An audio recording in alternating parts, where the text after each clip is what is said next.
November 8th, 2021. Call the meeting to order. Do I have someone to have a opening prayer this morning? Mr. O'Reilly? Sure. Thanks, Mr. Chair. We are grateful for our Northwest Territories, for our homes, for our neighbours, and for our freedom. We are grateful for the opportunity we have to meet here and to serve our fellow citizens. May we bring both the strength of our convictions and the willingness to listen and learn to our discussions. May we consider the needs and aspirations of all our fellow citizens in our decisions. May we always represent our constituents with dignity, integrity, and honesty. And Mr. Chair, of course, we hold Tuck in our thoughts today and wish the community and yourself all the best. Thanks, Mr. Chair. Yeah, thank you, Mr. O'Reilly. I appreciate that. So our next item under review is adoption of the agenda. Madam Clerk, are there any additions or changes? Yeah. Just as was our previous agenda, we had the Cleveland Investment Corporation that we've rescheduled. So we are now meeting with Mr. Darrel Beaulieu from Denendeh Investments, and we have some in-camera matters. Thank you. Okay, thank you, Madam Clerk. Hearing no changes to the agenda, can I have a motion to approve the agenda as presented? I can do that, Mr. Chair. Kevin. Yeah, thank you, Mr. O'Reilly. MLA O'Reilly has moved the adoption of the agenda. Having reviewed the adoption of the agenda, are there any declarations of conflict of interest? Hearing none. Good day. I now call this meeting of the Standing Committee of Economic Development and Environment to order. I'm Jackie Jacobson. I'm the MLA for Nunukput, the chair of the committee. Today we'll be hearing from our presenter, Mr. Boglio, regarding the committee's priority on Northern business engagement. Today's meeting will be live streamed on the Assembly social media channels due to COVID-19 situation in the NWT. We are respecting the Chief Public Health Officer's gathering restrictions in the Yellowknife, and Legislative Assembly building is still closed to the public. The Standing Committee is our role to review the legislation introduced into the House. We also identify priorities related to economic development and environment in the NWT. The presentation today is one segment of the public engagement that the committee is undertaking to explore the support Northern businesses in the Northwest Territories. The committee has identified the priority to seek ways to increase responsiveness of the GNWT policies and service to stimulate and diversify Northern and particular Indigenous businesses. Committee will continue to engage on the public in this matter in the future, and we welcome submissions and presentations. These can be arranged through the committee clerk. The presentation today will contribute to the committee's work, the intention to make recommendations to the government. I'd like to remind all members, presenters, to direct all questions and comments to myself as chair, and wait to be recognized before speaking to help run the meeting smoothly. I'll now ask members to introduce themselves for the record.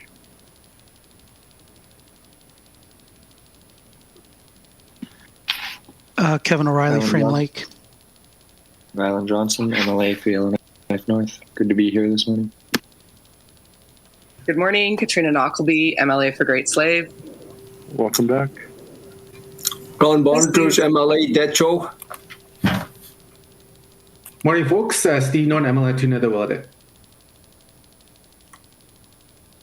that everybody? Okay, thank you, members. I'd like to welcome Mr. Darrel Beaulieu, Chief Executive Officer of Denendeh Group of Companies.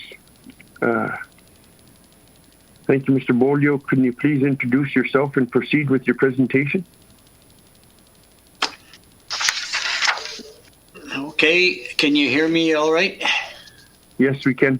Thank you.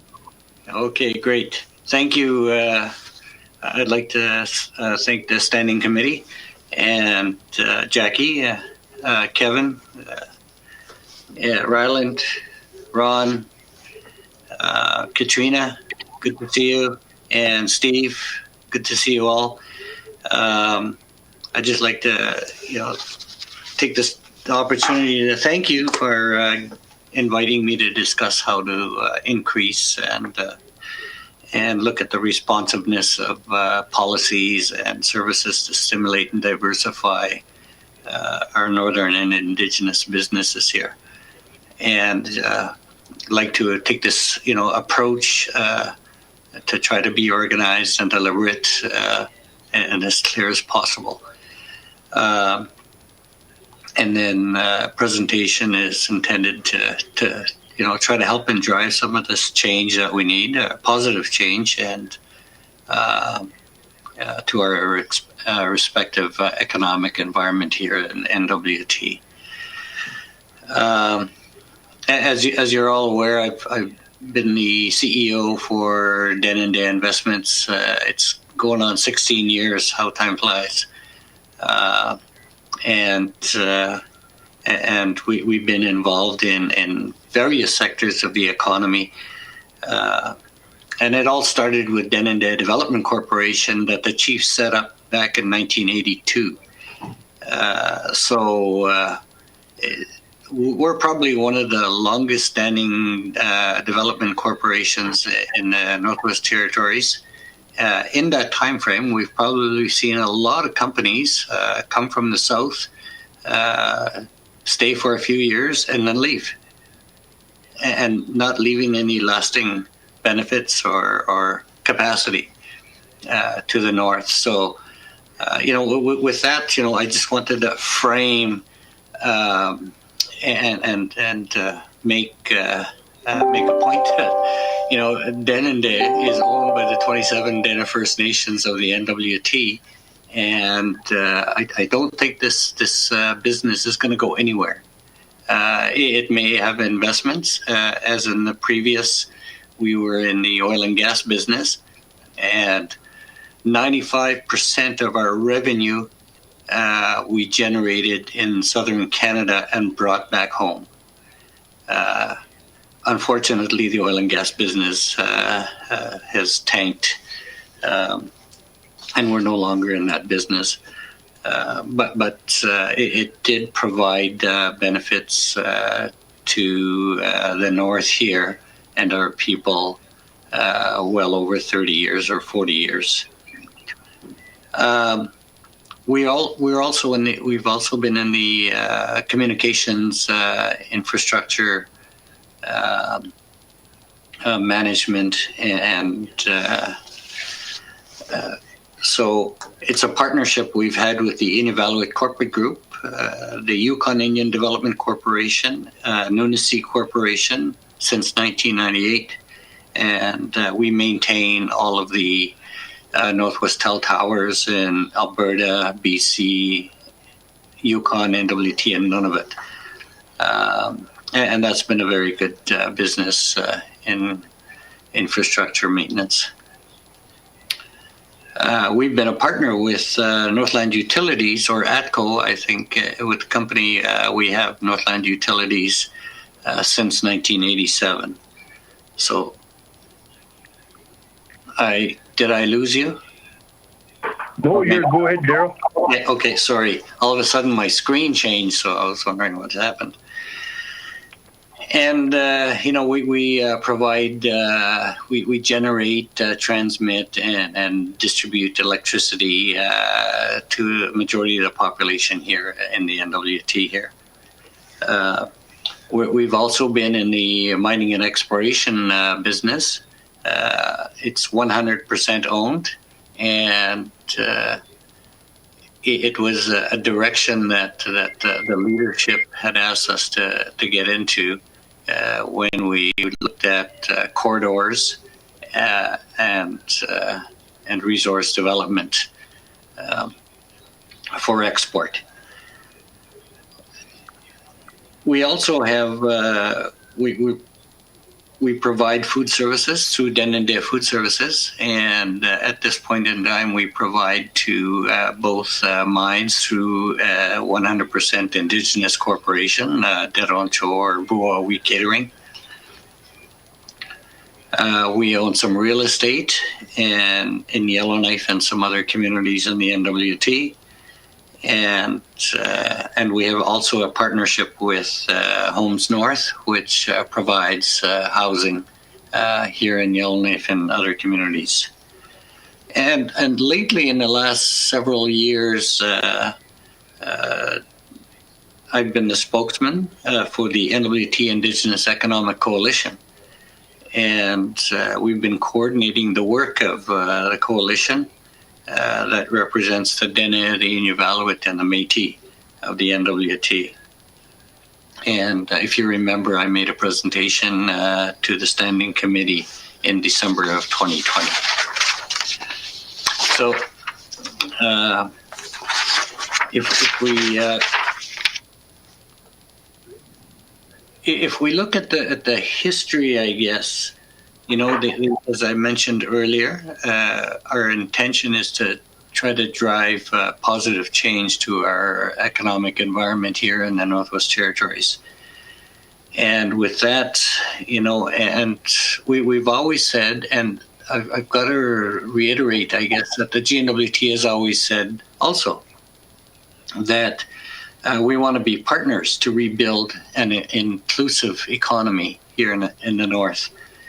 And that, you know, and we've said over again, now is the time to work together, or we can no longer afford to do nothing. And it's a stated priority of the government that working with Indigenous governments and business. So over the years, we've said that many, many times, but we haven't really sat down and put the energy and the resources to that. And I think it's critical that happens. You know, it's nice to say we want to collaborate. And, you know, if I go to all the presentations made by the GNWT and the Indigenous people, you know, it's countless. And with Denendeh and with the coalition, we have a strong team now, and a capacity to help provide some solutions. And Indigenous corporations and business in the North should be at the forefront of the green economy. We should be at the forefront of the knowledge economy and authentic Indigenous tourism opportunities. You know, but the financial resources and the political will to do this is needed. Since 2018 and 2019, the coalition requested about $200,000 a year, but we've received only $50,000 over the 2 years.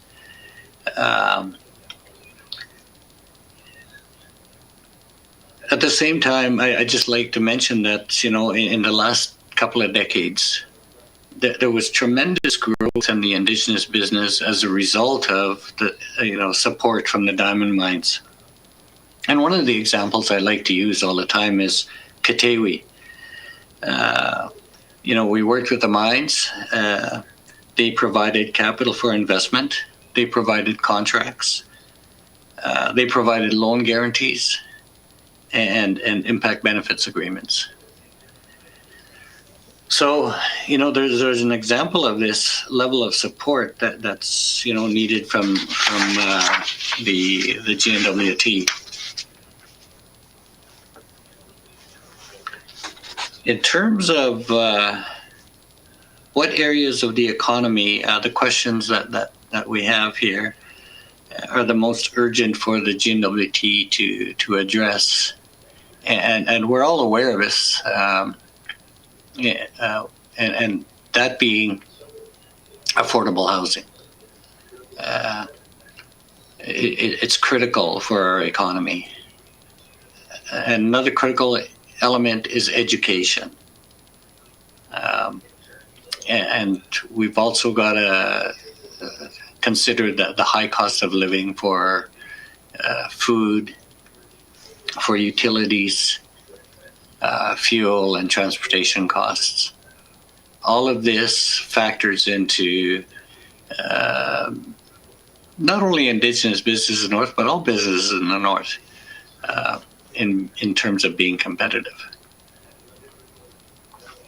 There's policies that are joint, or maybe I'll go back, joint infrastructure development, which meets and includes the above, whether it's social infrastructure, such as housing, medical facilities, seniors' homes, transportation, communications, and energy. And each of those items, there's a lot of depth to each of them, and what the policies of the Government of Northwest Territories can help to enhance moving the needle on those. Policies to support Indigenous business and corporations, such as procurement, Indigenous procurement, and other economic policies need to be developed with Indigenous governments. There's the intention, or I think the government can divest select assets to Indigenous businesses and corporations to help ease the pressure on the GNWT debt ceiling and the cash flow required. That would help the government stimulate economic activities in the regions and the communities. And negotiated contracts and contract management for Indigenous business is key. And of course, increased access to capital for Indigenous business and corporations through an investment fund and other investment vehicles. And I can talk a little bit more on that in a few minutes. Just gonna take a sip here.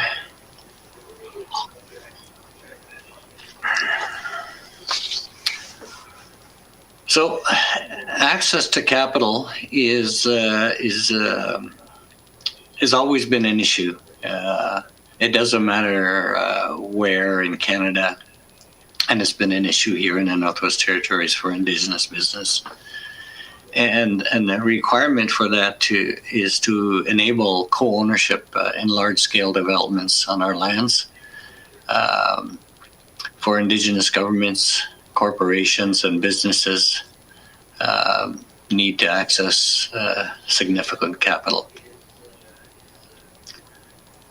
Indigenous equity ownership provides social license to projects and contributes certainty for investors. You know, an adequate investment to stimulate our respective economy, building our human resources, capacities, maintain infrastructure, such as housing and roads and other social infrastructure in our communities. That's going to be beneficial to the well-being of our residents and of our respective businesses.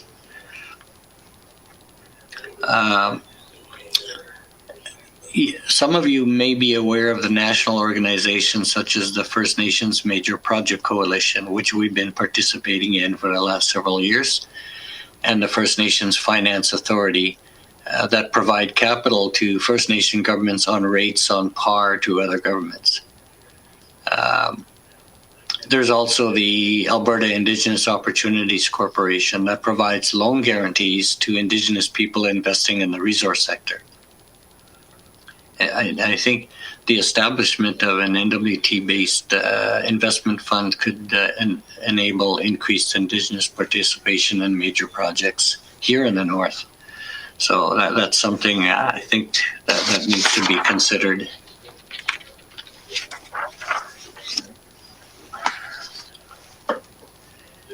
Next slide.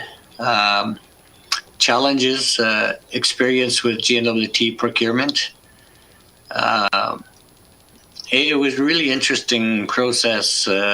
As I said, I've been here for 16 years.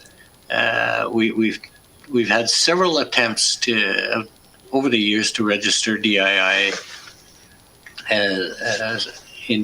into BIP, and there seems to be a lack of knowledge of Indigenous corporations. And thankfully, we were finally successful in 2021. So we're officially BIP'd. And there is an absence of Indigenous procurement or other economic policies.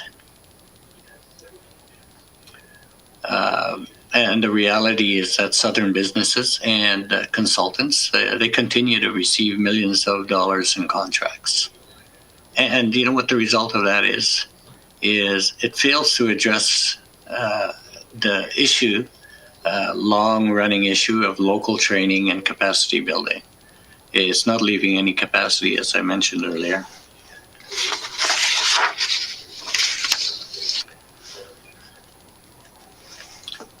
So, moving on to the economic coalition, we're working with the NWT Dene, the Métis, and the Inuvialuit to establish the NWT Indigenous Leaders Coalition, Economic Coalition, and to take an active and collective role in the economy. So a 5-year plan was approved by the leaders at a forum in 2019, just as COVID-19 led to lockdowns on economic activity everywhere. The coalition's 5-year plan lays out how the coalition and GNWT can work collaboratively to improve economic conditions in the Indigenous communities and overall economy of the NWT. The coalition identified the same strategic infrastructure investments outlined in the 19th Legislative Assembly priorities.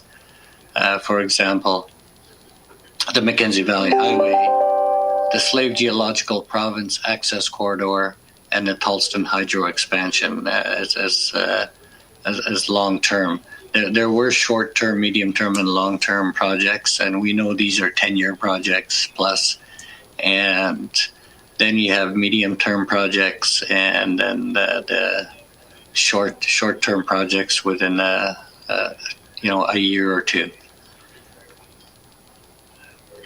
Despite the hardships due to the pandemic and the limited financial support, I'm happy to say that the coalition, through its implementation coordinator, Dr. Pavan Chu, and the investor committee and NDDC, continue to look for projects for collaboration.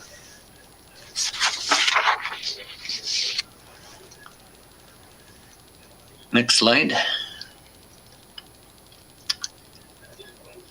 So we've been in contact with the federal government over the past couple of years also. And in May, the Investor Committee met with the NWT Territorial Regional Indigenous political and business leaders, and they directed a letter be sent to the Prime Minister of Canada and the Premier of the NWT. I'm not sure if you all have a copy of that correspondence. But in October, as soon as the federal election was concluded, the letter approved by all the leaders was sent to the Prime Minister. And Prime Minister Trudeau responded immediately after being elected, directing his 3 ministers responsible for Indigenous peoples to work with the coalition. So as of the past week, Denendeh and Cannoir are now proceeding on a new contribution agreement for continued support for the coalition.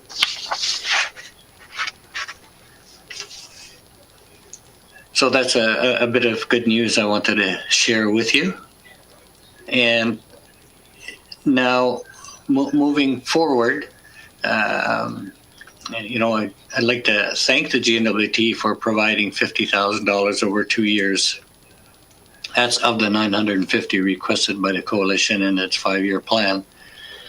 However, we cannot build an economy on $50,000 a year. Our leaders have said that this level of funding does not recognize our value in rebuilding the NWT economy. And there's going to be a need for ongoing funding and support to continue the work of the coalition, including investor committee meetings. Project due diligence, as you're all aware, takes a lot of time, energy, and resources. We need to continue the investor forums. The coalition and the leaders had several forums in 2018, 2019. The GNWT had their own forums in that same period. And of course, there's like any initiative, it requires project management and administration. And again, I'd like to share that we had a positive meeting held with Minister of Finance Carolyn Wozniak on October 12th.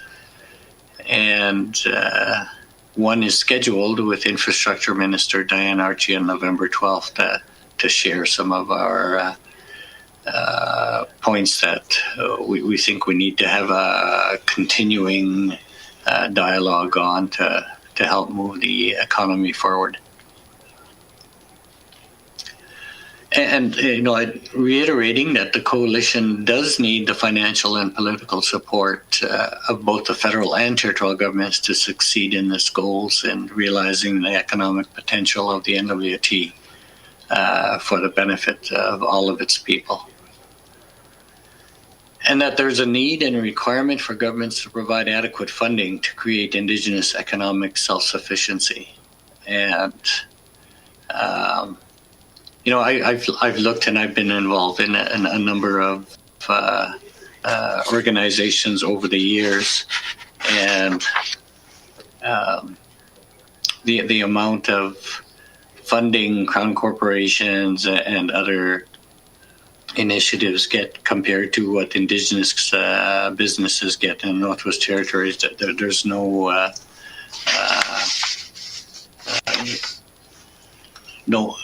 equal approach there. Next slide.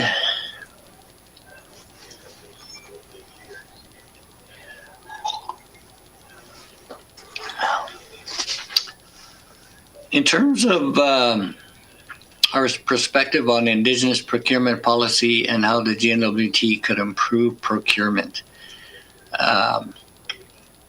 despite the fact that the NWT population is more than 50% Indigenous, and there is no specific policy that supports the development of Indigenous business, if we look around us, we have the Yukon government Indigenous procurement policy that came into effect in February. And none of it, they have a preferential treatment in public procurement of Inuit firms. None of it businesses and contractors employing Inuit labor based on the Nunavut Land Claims Agreement. And then we do have a number of land claims agreements, and I don't see any initiative similar to the above. In Canada, there are federal procurement strategies that include Indigenous strategies. And, a significant amount of infrastructure dollars spent in the NWT flow from the federal government. So if those are the same dollars that the federal government is saying you have to have the procurement applies to minimum 5% of the whole Canadian Indigenous population, and we're at 50% here. That's something to consider adopting.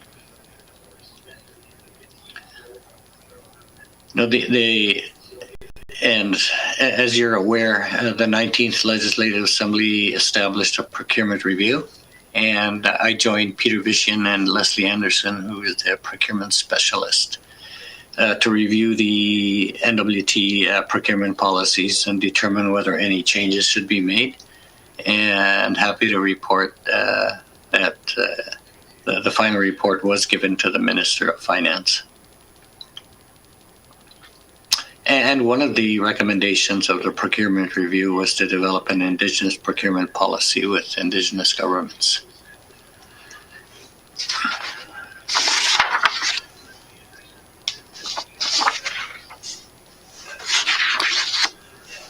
Okay, next is the question that was there in terms of our experience in regards to technical capacity to bid on GNWT tenders and contract opportunities, the request for proposal process, and success in obtaining contracts or tenders. Again, in the North, requests for information and a request for proposals require a great deal of human and financial resources from Indigenous businesses.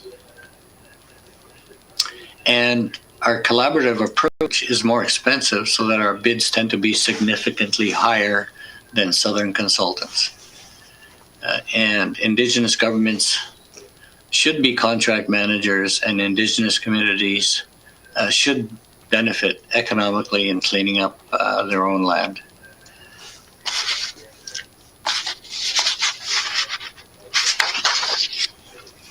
Next slide.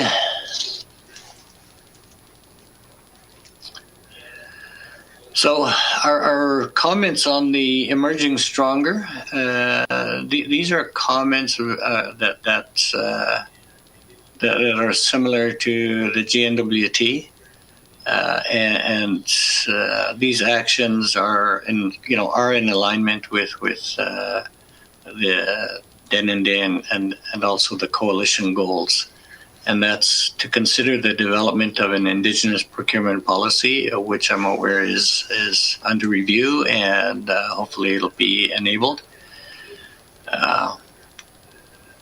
And the second bullet is to invite Indigenous governments and businesses to be involved as equity partners in key strategic investments as those projects develop. And to work with Indigenous governments, development corporations, the mining industry, and all regulatory partners to find ways to move proposed mine expansions and advanced projects into the production phase with community support. And work closely with federal government and Indigenous governments and organizations to prioritize and implement remediation projects, and to assess the potential of a remediation economy within the NWT. And of course, that's with the Indigenous business and governments of the NWT.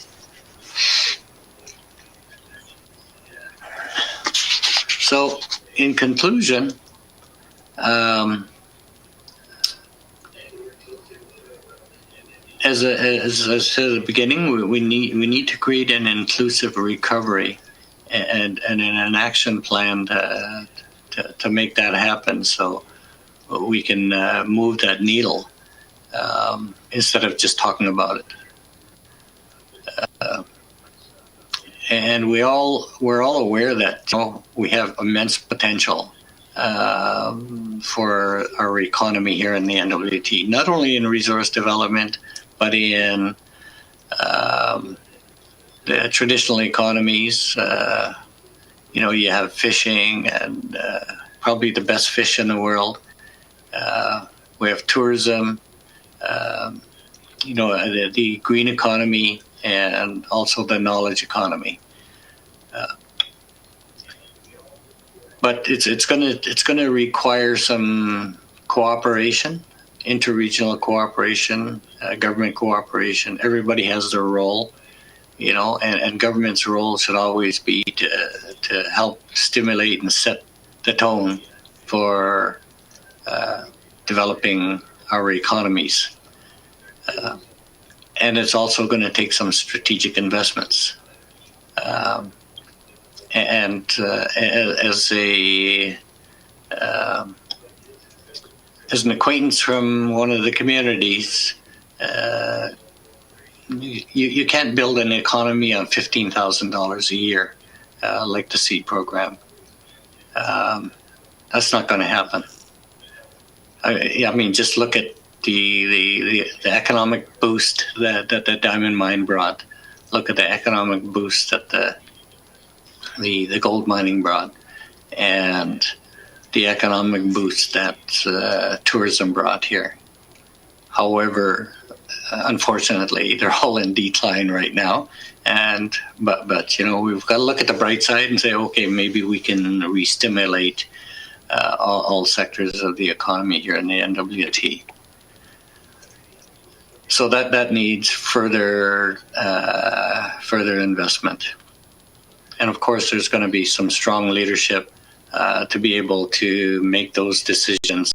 And of course, every time you make a decision, there's the positive and negative about it. But that's what leadership is about, is to be able to make those decisions, factoring in the risk. And it doesn't matter what you do, there's always risk. But if it's measured and mitigated, then I think we can make some movement for the economy here.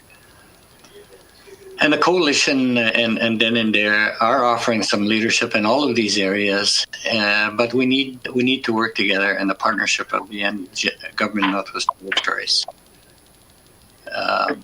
And as I mentioned earlier, the coalition is requesting $200,000 a year from GNWT to implement the 5-year plan as endorsed by the NWT Indigenous leaders. And of course, if the GNWT doesn't invest, the federal government doesn't invest. An investment by the GNWT will help mitigate the effects of the current economic slowdown. So in conclusion, I think,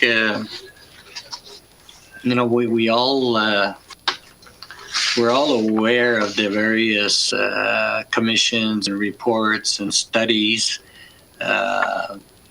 and the recommendations of the Royal Commission on Aboriginal People, the Truth and Reconciliation Commission, and many other reports and recommendations that the actions that's required need to be resourced and implemented through existing Indigenous institutions. And I can say that that'll help build that capacity and for the benefit of the NWT communities, their respective governments, and the GNWT. And, Canada's Arctic and Northern Policy Framework had set out some of those clear priorities and actions. And it recognizes that Indigenous ownership, investment, and participation in the resource industry is essential to the success of the sector, and as a means of economic reconciliation with Indigenous people. And the Economic Coalition is able to provide a collaborative approach that the Arctic and Northern Framework acknowledges that it requires to help guide investments and its activities for the benefit of the NWT. So with that, I'd like to thank you all for taking the time to listen to me. I know I can go on and on, but I'll stop here because I know we're limited time, and that if you have any questions, then I'm done for now. Thanks. Thank you, Mr. Beaulieu, for your presentation. First on the list, I have Member Knockleby. Thank you, Mr. Chair. Thank you, Darrel, for the presentation. It's always good to hear from you. And I just wanted to say that I've always appreciated your education on the problems that are facing Indigenous businesses in the North. Everything that you said, you were kind of answering all my questions as you went along. So I guess this will be more of a comment than a question for you. I think you're going to find myself and others here are very supportive of the requests that you've made in this presentation. So I look forward to working on that further. I've just come back from the UN Climate Change Conference, and one of the biggest conversations and the most impactful on me there has been about the rights of Indigenous peoples. To me, the intersectionality of Indigenous rights and women's rights is all in line with saving the environment. So we're at a pivotal time right now. We're finishing up our scientific type studies on our major projects and are going to be moving into the construction phases where our Northern and Indigenous businesses will be able to participate quite fully in those areas with the capacity that you already have. So I just wanted to say that I 100% support what you're saying here. And as always, I feel that I line up quite well with what you've been saying. And I just wanted to thank you for the presentation and that I look forward to advancing these priorities with you. Thank you. Thank you, Ms. Nalkaby. Mr. Boglio? Yeah, thank you, Katrina. I think it's so important at the UN level and in Canada. I just wanted to reiterate that the National Aboriginal Economic Development Board, which was established by the Government of Canada and chaired by one of our board members, Chief Clarence Louie, there was a quote that I thought I'd share. It's a quote that Indigenous people must be true partners in the planning, in the decision making, and the business development all along the way. And I'm glad that it was that tone was shared at the at the meeting that you were at in Glasgow. Thank you, Mr. Beaulieu. Ms. Nalkaby, do you have a follow-up? No, just again, I wanted to say I really appreciate this. I was curious to see about the federal piece, so I'm glad to hear that is being already engaged. Sometimes I think we can get in our own way here at the GNWT level, so I do encourage that conversation to happen and to continue to happen federally. So I was just very encouraged to see that as being part of it. And I guess I do have a bit of a quick question. Do you see yourselves modeling the Indigenous Fund, which I think is a great idea, on what Alberta has done, or do you see us taking a bit of a different route with it? Thank you. Thank you, Ms. Nalkaby. Mr. Boglio. Thank you very much. No, I think it's you're starting to see that in various provinces, such as BC, Alberta, and Ontario, and other provinces where there are funds such as the AIOC, and basically they're providing loan guarantees for Indigenous participation in the resource sector and other areas that'll help stimulate the economy. In Alberta, as you're aware, they set up a $1 billion fund. And I think the senior managers and the C-suite there is a majority Indigenous people that are managing that, and they've actually gotten some projects off the ground and provided those loan guarantees. And I believe the government of Northwest Territories can do that. In providing some of the loan client guarantees and some of the projects that, whether it's large infrastructure and or other short-term projects that help stimulate the economy. Thank you, Mr. Boglio. Moving on, next on the list, I have Member Johnson. Mr. Johnson.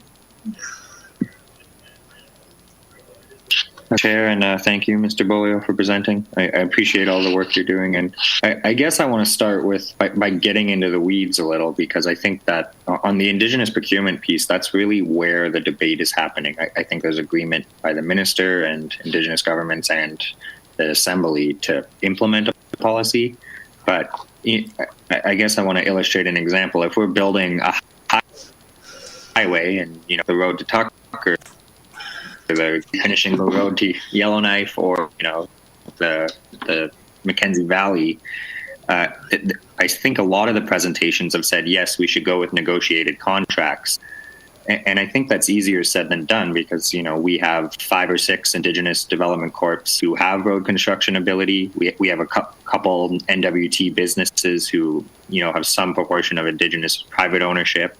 And then, there's also the Southern companies that come in and often do it cheaper. So I guess I would just provide, on where you think that line should be of when sticking to road construction, when that should be a procurement that goes out or when it should be a negotiated contract. Because I think that's really where the hang up is right now.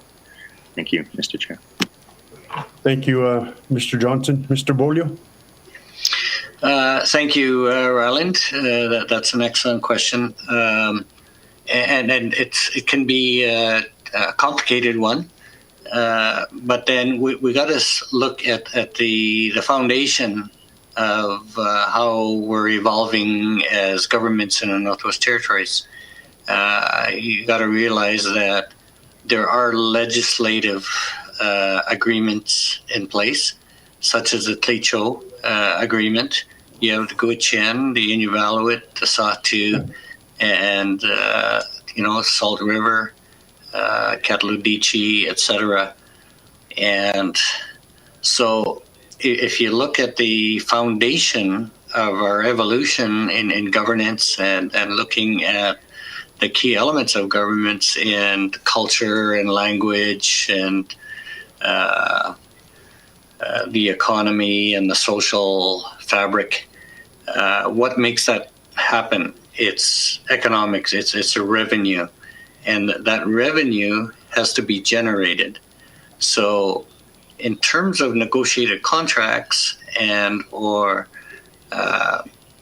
those legislative agreements should take some precedence because they were actually negotiated back in 1984, back in 1992, back in 1994, and 2005, et cetera, et cetera.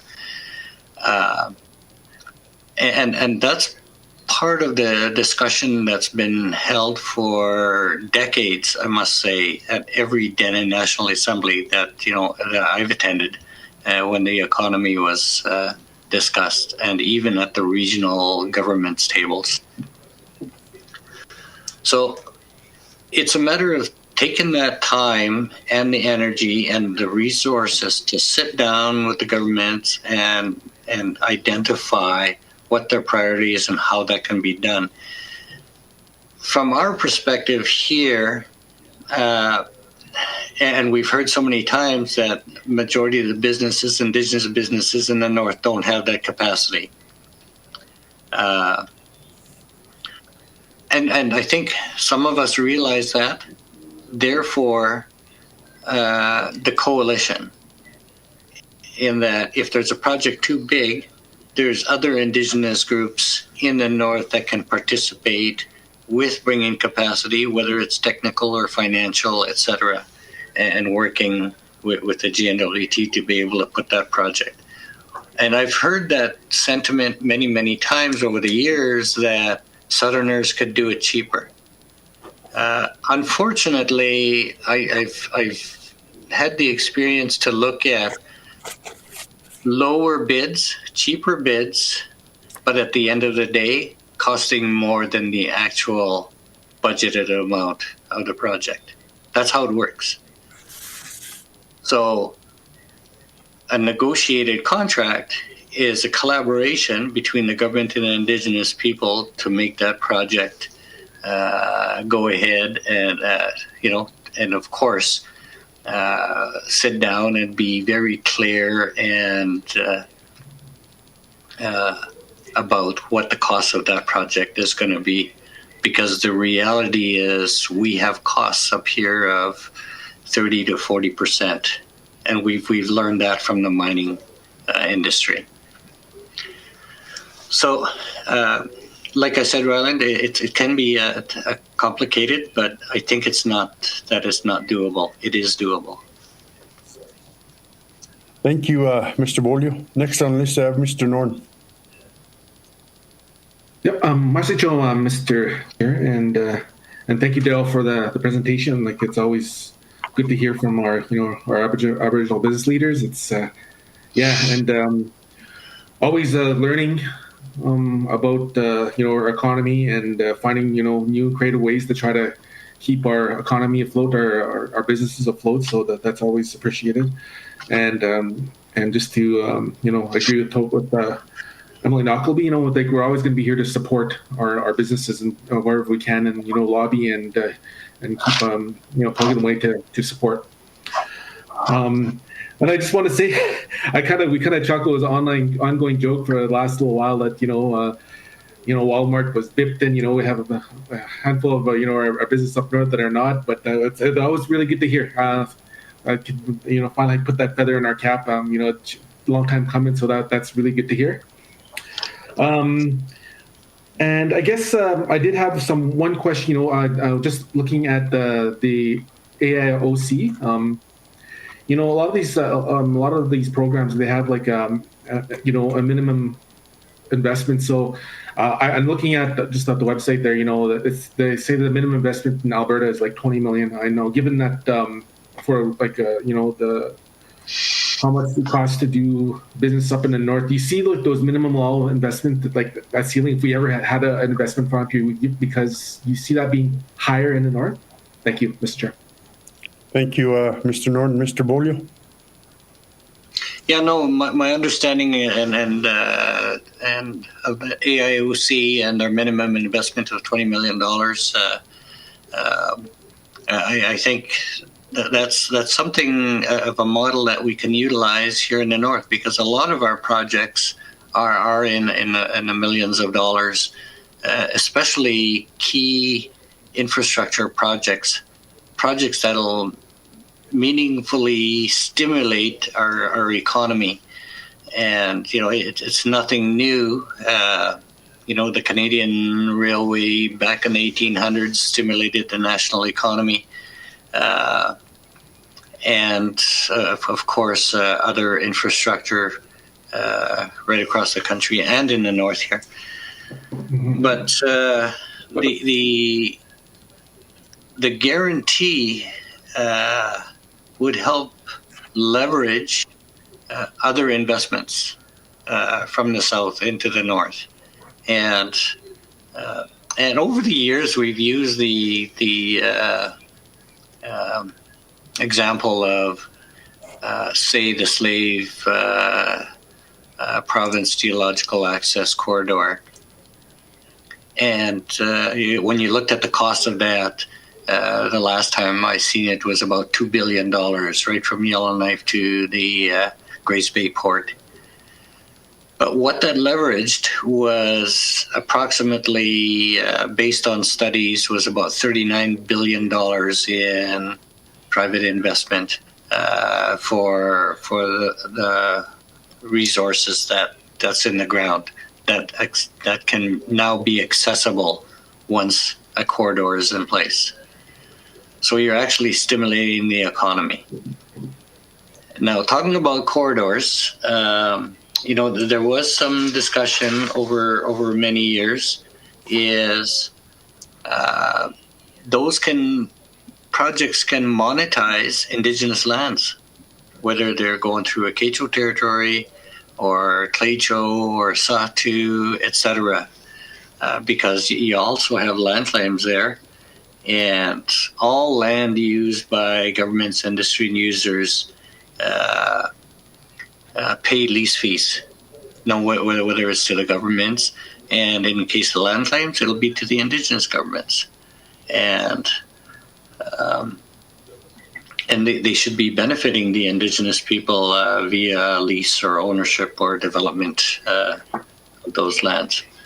So it's really one step leads to another in terms of moving the economy forward, and it's not only for resource development. It's for our traditional land users. It's for tourism and green energy. Thank you, Mr. Boglio. Mr. Norton, follow up. Yeah, thank you, Mr. Chairman. Yeah, thanks for that response, Darrel. No, I don't have any questions at this time, but no, I just want to just thank you again, for all the hard work you do, and hopefully we could meet again soon. Mr. Chair. Thank you, Mr. Norton.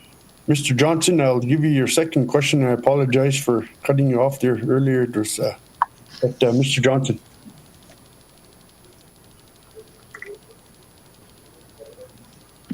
Chair. I guess the other question we have is how to go about doing this. The federal government, for their First Nations procurement, has said 5% of all procurement will go to First Nations, and that's reflective of the Canadian population. Yukon is aiming for 15%. The NWT is already well above those numbers, and it, the exact percentage fluctuates. The hospital obviously flew a lot of money down south and threw that off, and whether you include P3s or not, or whether you just do public procurement, that you can get to different numbers. But it's safe to say we're ahead of the federal government and the Yukon. I guess I just would ask, in your vision, how much of the hundreds of millions of dollars that the GNWT spends a year should be going to Indigenous-owned business? And should we be aiming to work up to 50%, or should we be aiming for a 25% target? I was just wondering if you put any thought to that. Because one way to do this is just simply goes to negotiated contracts and then do everything we can to meet the target. Thank you, Mr. Chair. Thank you, Mr. Johnson. Mr. Boglio. Thank you, Ryland. Again, in terms of, aside from the report that I was participating in and respectively submitted, in terms of the discussions that's been happening with the Indigenous business people and just people on the street when we talk about the economy and what should be left in the NWT. We look at the spends, say in Fort McMurray on the Indigenous businesses. We look at the spends of the diamond mines, and then you look at the spends of some of the larger projects here in the north, and then of course with the GNWT. And really, there was no measure, I guess. Yes, we can go to the website and kind of take a look at what's been spent, in terms of Aboriginal business. But, yes, we are above the 5% of the federal government.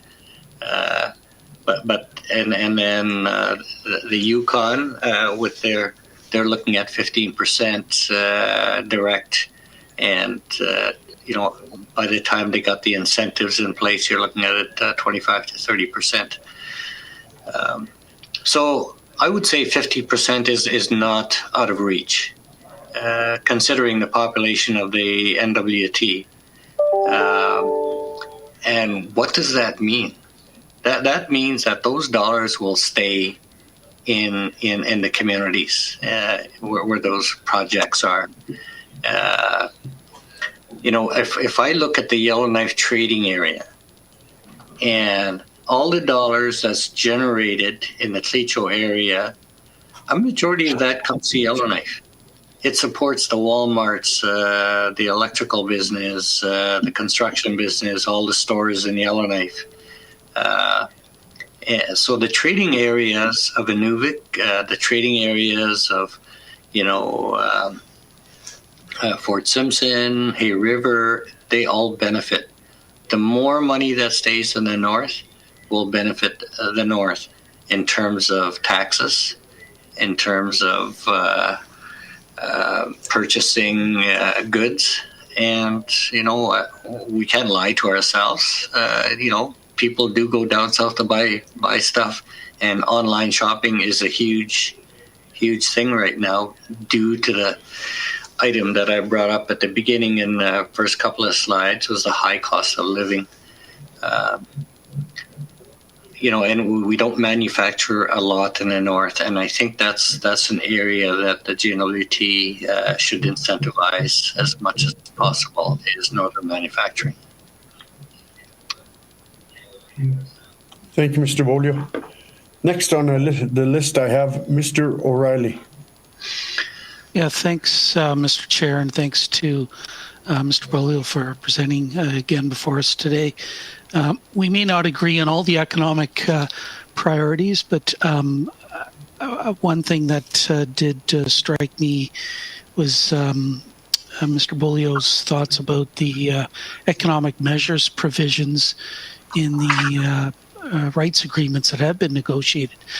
And, I just had a quick look at the Clerk agreement as well. And, I'm not a lawyer, but when I read the economic measures provisions, it seems to me like the first option or the first approach is always supposed to be to try to negotiate contracts with the regional Indigenous governments. And that just doesn't seem to ever happen, or not enough of it seems to happen. So I guess I'd just like to hear Mr. Boglio's perspective about his views on whether GNWT is actually living up to the economic measures provisions in the agreements. Thanks, Mr. Chair. Yeah, thank you, Mr. O'Reilly. Mr. Boglio? Thank you very much, Kevin.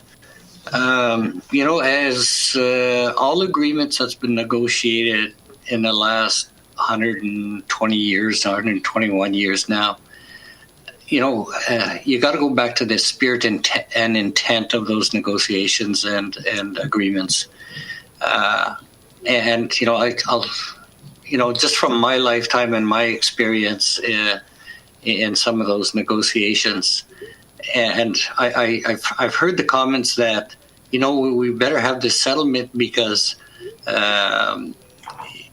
we need to stimulate the economy in our communities.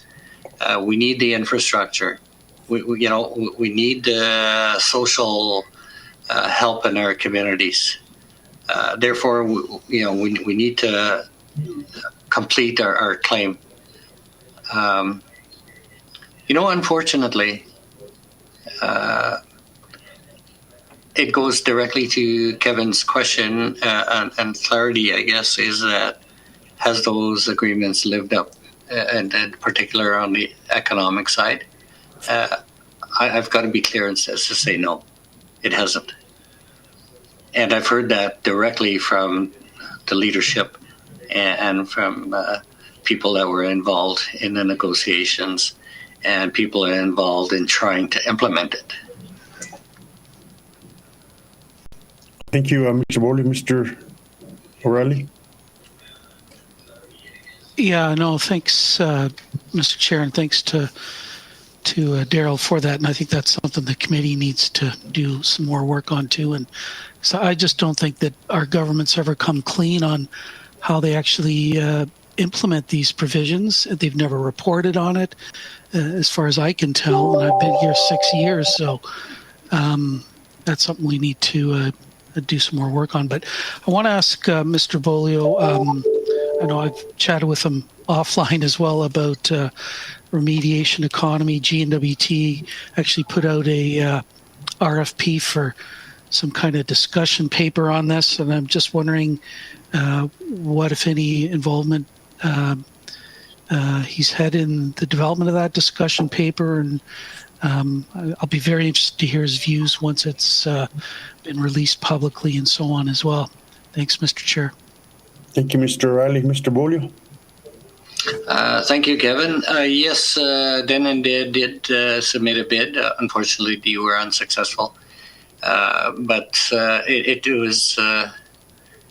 was a two-pronged bid, partly federal and partly GNWT. And from my understanding, from our team members here, another one was just put out recently. So we're not sure who's on first and what's on second, but I think the intent of the remediation economy that I mentioned earlier is that various regions and development corporations have been involved in remediation. And the Clerk successfully remediated the Kalamak mine site over a number of years. But then the federal government is in charge of sites that were not transferred during the devolution discussions and negotiations back in prior to 2014. So there are federal sites, but of course there are now GNWT sites where the government of Northwest Territories does have the authority and the decision-making capacity to decide on who's going to remediate those sites. In terms of Denendeh, we've looked at, they say the best place to find a mine is within eyesight of a headframe. And it's happening now again with Colamac, where the market and the price of gold is, and with newer technology, resources are starting to be found. So, how do you move forward in developing resources, considering the new technology and looking at the waste of these old sites and saying, is it possible that we can remine that waste instead of just covering it up? Because the over the last 30 years, you covered it with a riprap and that was it, you left it. And then before you know it, with climate change, it's an issue again in 10, 20, 30, 40 years. And you got to go back and do that.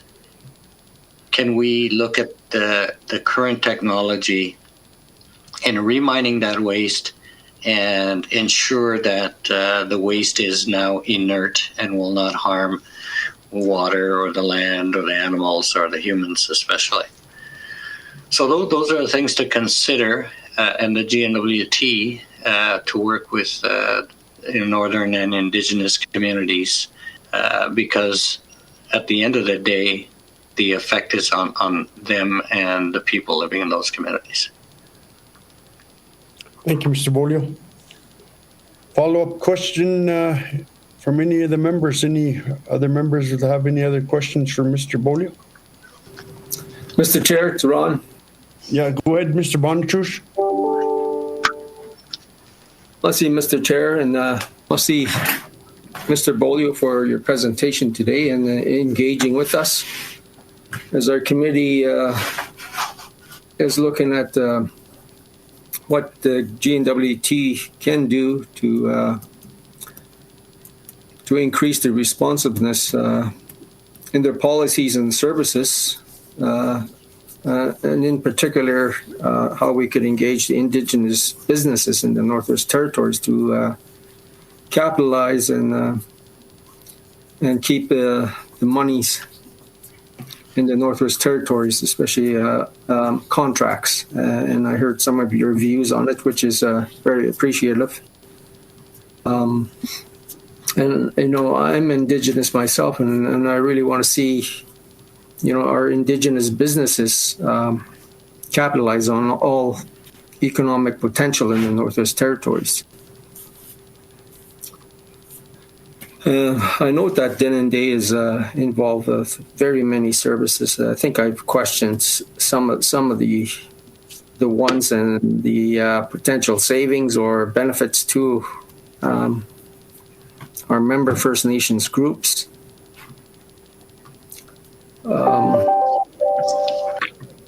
Because there's always the question of, how do other Indigenous organizations benefit from what DII investments are doing, and whether what's the working relationship there. But I also note that you're stating that you guys had requested $950,000 and only received $50K, and now there's a new request for $200,000. So I'm wondering what the funding here. I may have missed it. What that funding is supposed to do for DII and its partners, Masi. Thank you, Mr. Bonachus. Mr. Boglio. Okay. Thank you, Ron. Good questions. The whole NWT economic corporations and I'll share a little bit with you in terms of Denendeh Investments owned by 29 First Nations in the NWT. And you also have the regional corporations, which is owned by the land claim groups, some of the land claim groups, and some of them not land claim groups. Then you have community development corporations. And then you have the private Indigenous owners of their own businesses. It was interesting back in, I think it was 2006, we did a study from Denendeh here. During the discussions and the development of the Mackenzie Valley Pipeline, we wanted to see how many Indigenous businesses do we have in the NWT?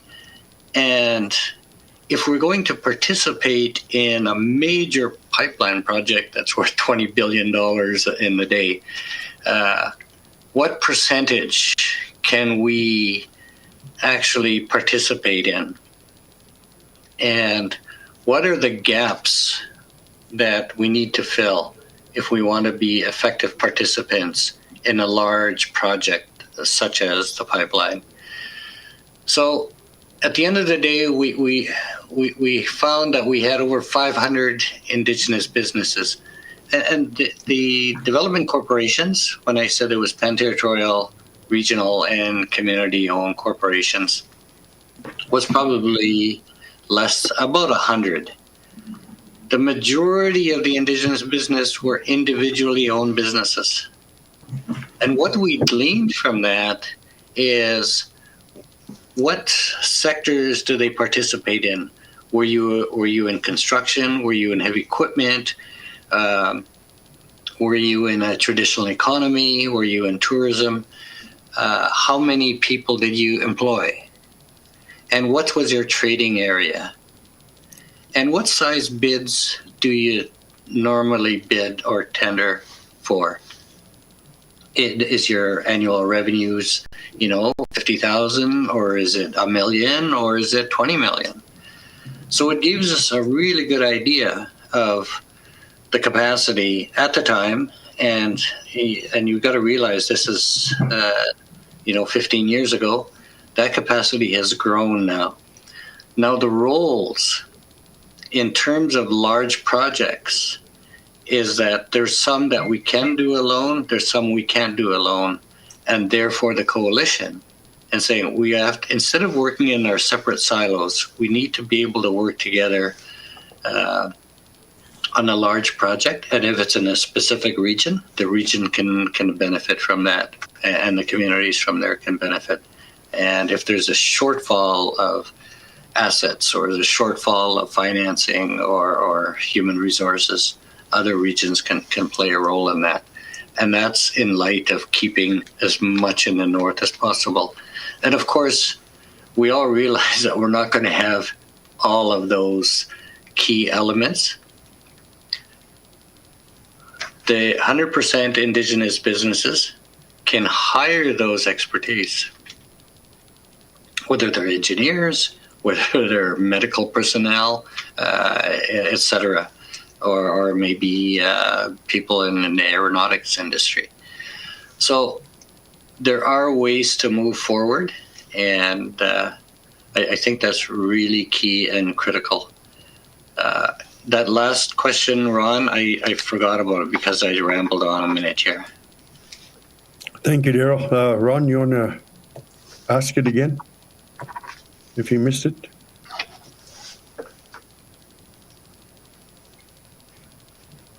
Yeah, I was asking about that 950K initially requested, but you only got 50K. But now it seems like you're only requesting 200,000. I'm wondering, what is it? DII that's asking for that, or the coalition? And what is the funding supposed to achieve? Masi. Thank you, Mr. Bonacruz. Mr. Boglio. Okay, thank you very much. Yes, let me step back here. The coalition, the economic leaders all agreed and submitted a proposal to the federal and territorial government. And it was a 5-year plan, which was about $4 million. So majority of those funding requests was from the federal government and Canor. Of that total, 950,000 was from the GNWT over a 5-year period. So the first year was 150,000. Subsequent years were 200,000, 200,000, 200,000, which totals 950,000. So that was since 2019. So what we said is that we received 50,000. But what were the requests from the coalition is that we get back up to where the request level was to ensure an adequate resource of the coalition working together and its investor committee, and to start working with the government, partner with the government, and look at key sectors of the economy that will stimulate business and revenues for us all, I guess. Thank you, Mr. Boglio. Follow-up question, Mr. Bonatrush? Mussy, Mr. Chair, and mussy for that, Mr. Boglio. I know it's a coalition, and it sounds like it could be heading in the right direction. In terms of some of the stuff that you state, that the GNWT is looking at some of the major projects, as the Great Slave Corridor, the Mackenzie Highway, and the Tolston Hydro Expansion. I know we have to be wary of the Indigenous business groups within the areas, but is that something the coalition was looking at, as somehow looking at partnership with GNWT? Because the GNWT has never indicated anything in this area. So I just wondering if you had any comments on that. Mussy. Thank you, Mr. Bonatrush. Mr. Boglio? Yeah, thank you, Ron.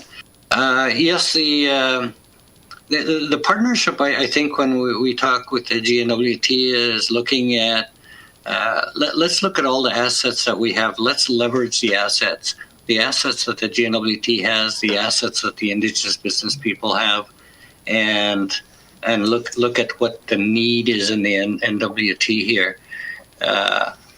So knowing that, governments have limited finances, what can we leverage together to ensure that these projects move ahead?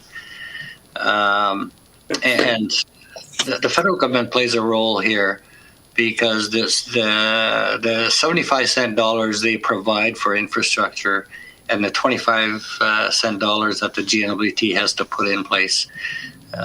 For example, there's the Great Slave Lake fiber initiative, so we can have redundancy in our fiber line, and that project would be from Fort Resolution to Denendeh.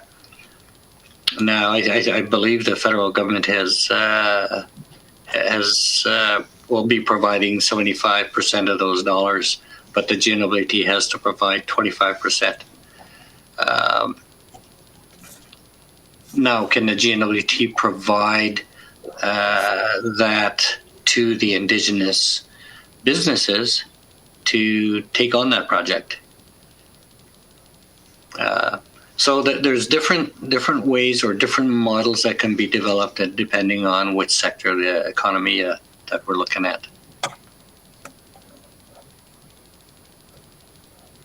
Thank you, Mr. Boglio. Mr. Bonatrush, follow up on that one? Are you good?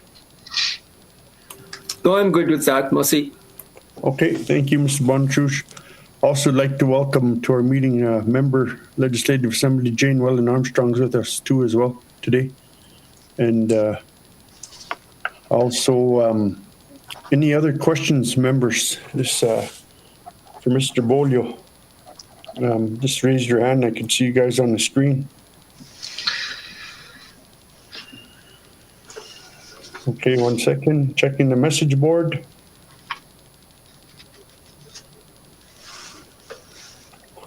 No, Mr. Boglio, there's no other questions. I'd like to thank you for joining us here today.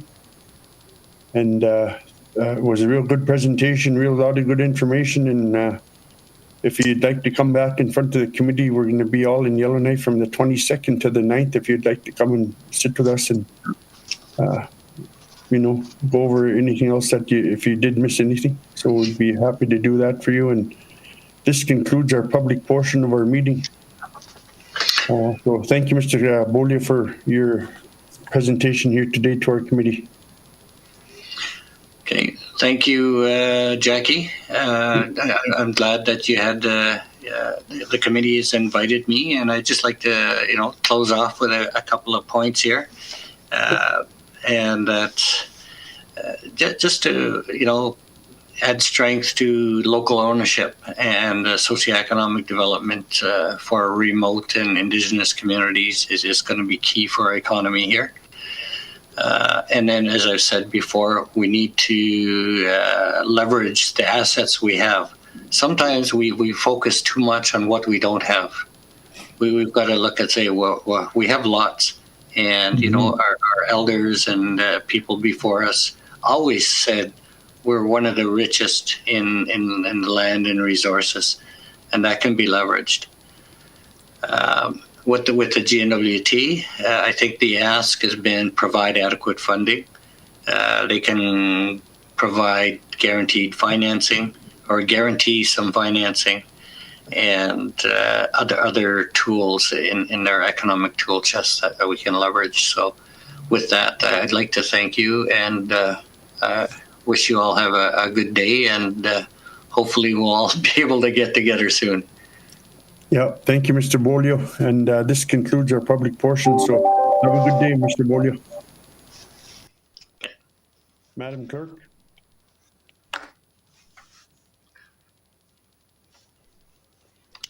Yes. Yes, Madam Clerk.